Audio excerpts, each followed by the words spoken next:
여러분들 한 주 동안도 잘 지내셨나요? 오늘은 강아지 응급처치에 대해서 알아볼 건데요. 강아지 응급처치는 실제로 많이 발생하는 응급 상황이라 강아지 응급처치의 상황과 방법에 대해 평소에 잘 알아두셨다가 응급 상황 시 빠르게 응급처치해 주시면 좋을 것 같아서 몇 가지 이 달콩이가 알려드리려고 합니다. 그럼 지금부터 달콩이랑 응급처치 배우러 고고싱! 구독, 좋아요 많이 눌러주세요. 첫 번째, 질식. 생각보다 질식사로 죽는 강아지의 경우가 아주 많다고 합니다.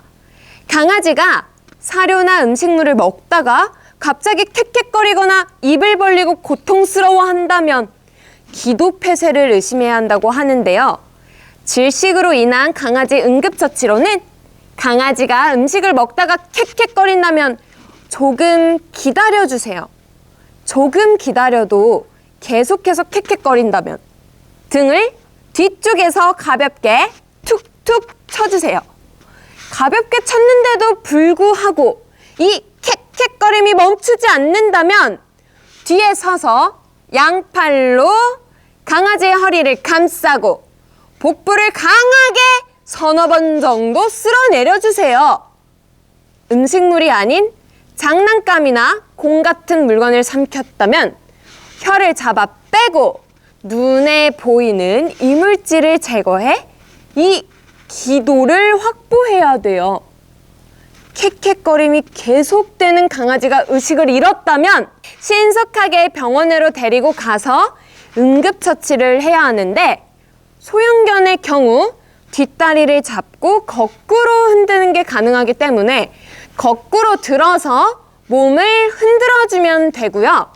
이러한 강아지 응급처치 방법을 강아지 하임리히법이라고 하는데요.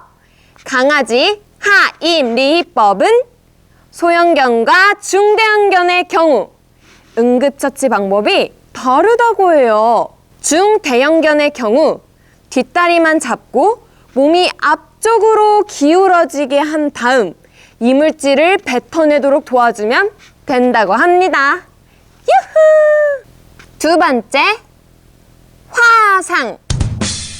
강아지를 키우면서 반드시 주의해야 할 사고 중 하나가 화상인 만큼 화상으로 인한 강아지 응급처치가 잦은데요.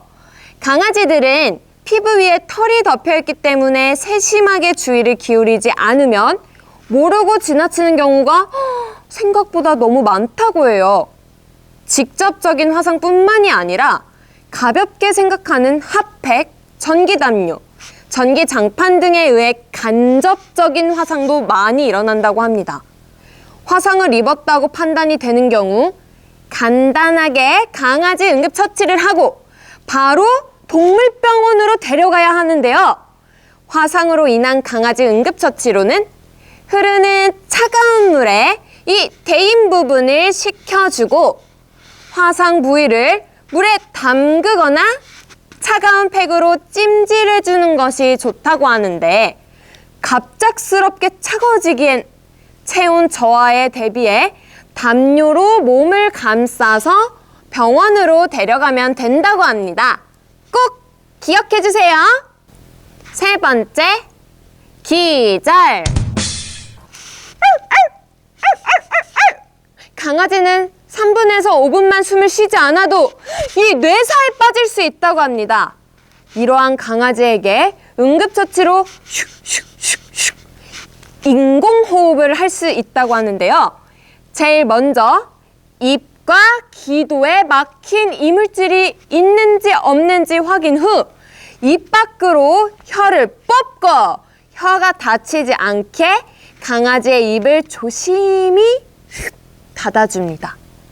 강아지의 코를 손으로 둥글게 쥔 다음 소형견의 경우 입으로 강아지의 코와 입을 모두 물고 강아지의 가슴이 부풀어 오를 때까지 숨을 불어넣어줘야 하고요. 중대형견의 경우 입으로 강아지의 코만 문채로 숨을 불어넣으면 된다고 합니다. 첫 1분간 3에서 5초 간격으로 숨을 불어넣고 강아지의 호흡과 맥박을 확인 후 계속해서 숨을 불어넣고 숨과 맥박이 잡히면 즉시 동물병원에 데려가야 한다고 합니다. 알겠죠? 네 번째, 발작과 경련. 발작을 일으키게 되면 며칠 전이나 몇 시간 전부터 전구 증상을 보이기 시작한다고 합니다. 평소 좋아하던 활동을 안 한다거나 음식물을 먹다가 토하는 등의 모습을 보이면 발작이나 경련 가능성을 의심해 봐야 되는데요. 또 침을 흘리거나 반복적으로 짖는 행동을 보여도 의심해 봐야 한다고 하네요. 경련이나 발작 증상이 계속된다면 즉시 동물병원으로 가야 하는데요. 그 전에 강아지 응급처치로는 발작을 일으키는 강아지 주변에 위험한 물건들을 다 치우고 높은 침대나 소파 위보다는 이 평평한 바닥에 내려놓는 게 좋다고 합니다. 의식이 있는지 이 기도를 막고 있는 이물질은 없는지 체크를 해야 하며 음식이나 물을 주면 더 위험해질 수도 있으니까 절대 음식물은 주지 않아야 해요. 이러한 증상이 자주 반복되거나 오랫동안 지속된다면 꼭 병원으로 가야 한다고 합니다. 응급처치는 우리가 일상생활에서 필히 알아두어야 할 아주 중요한 거예요.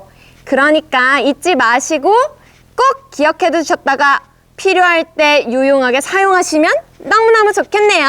금요일에 또 만나요. 안녕! 구독, 좋아요 많이 많이 눌러주세요.